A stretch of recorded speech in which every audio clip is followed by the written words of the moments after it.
Chère communauté francophone, je suis heureux de vous retrouver encore ce matin dans le cadre de la capsule du lundi. J'espère que peu importe d'où vous me suivez, que ce soit en Afrique, en Europe ou encore en Amérique, j'espère que cette capsule vous retrouvera dans une forme magnifique. Comment obtenir des changements durables dans votre vie? C'est la thématique que j'ai envie d'aborder avec vous ce matin et je vais l'aborder en 3 clés simples. Première clé, pour obtenir des changements durables dans votre vie, vous avez besoin de poser des petites actions quotidiennement. Il y a dans les petites actions quotidiennes une sorte de puissance. Pourquoi est-ce que je parle de puissance? Simplement parce que lorsque vous posez des petites actions quotidiennement avec consistance, vous créez des habitudes. Lorsqu'une habitude s'installe dans votre vie, vous commencez à la pratiquer sans même vous rendre compte. Laissez-moi vous donner 2 exemples afin que vous puissiez mesurer la puissance qu'il y a derrière les petites actions quotidiennes. Supposons que tous les jours vous consommez 2 morceaux de sucre que vous mettez dans votre café ou encore dans votre lait chaud. Et vous vous dites 2 morceaux c'est beaucoup, j'ai envie de baisser ma consommation et je vais maintenant passer de 2 morceaux de sucre à 1 morceau de sucre. Donc vous décidez de poser comme petite action quotidienne moins 1 sucre par jour. En posant cette petite action quotidienne, les amis, regardons sur le long terme. Au bout d'une année, 1 morceau de sucre en moins par jour vous fait consommer moins 365 morceaux de sucre par jour. Vous savez quoi? Je suis allé regarder combien de morceaux de sucre est-ce qu'il y avait dans un paquet de sucre de 1 kg. Il y en a 168 morceaux.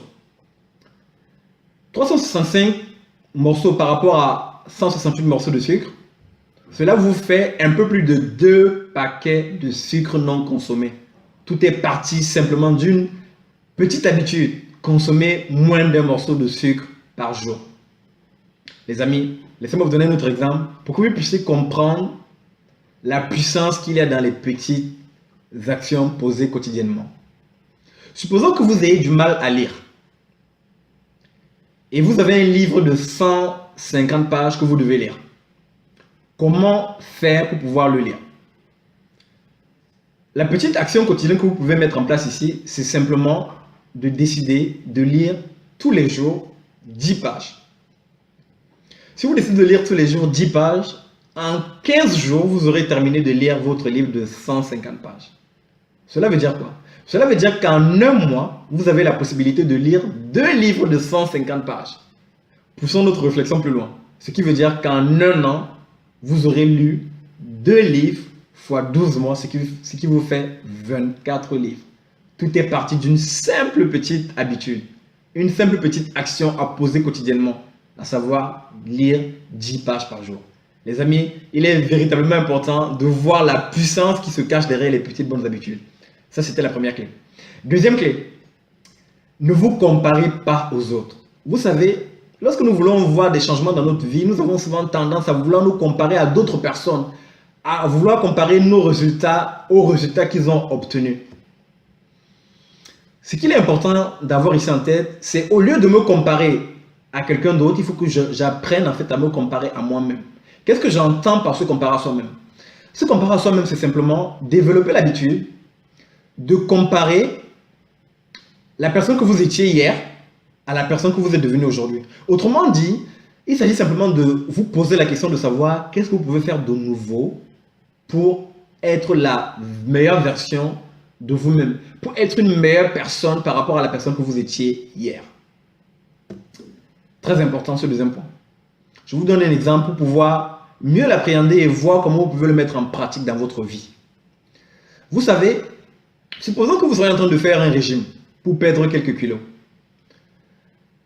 Lorsque vous faites votre régime, au lieu de vous comparer à votre copine qui est également en train de faire un régime et qui a perdu déjà 5 kilos, alors que vous avez commencé le régime il y a un peu plus longtemps, mais vous n'avez perdu jusqu'à présent que 2 kilos. Au lieu de vous comparer à elle, demandez-vous simplement qu'est-ce que vous pouvez faire comme action nouvelle pour perdre encore 2 kilos très prochainement. Il s'agit de vous réjouir en fait déjà pour le chemin parcouru et de voir qu'est-ce que vous pouvez faire pour améliorer ce que vous avez déjà fait et pour passer à une dimension supérieure. Il est véritablement important d'apprendre plutôt de se comparer à soi-même que de se comparer aux autres personnes.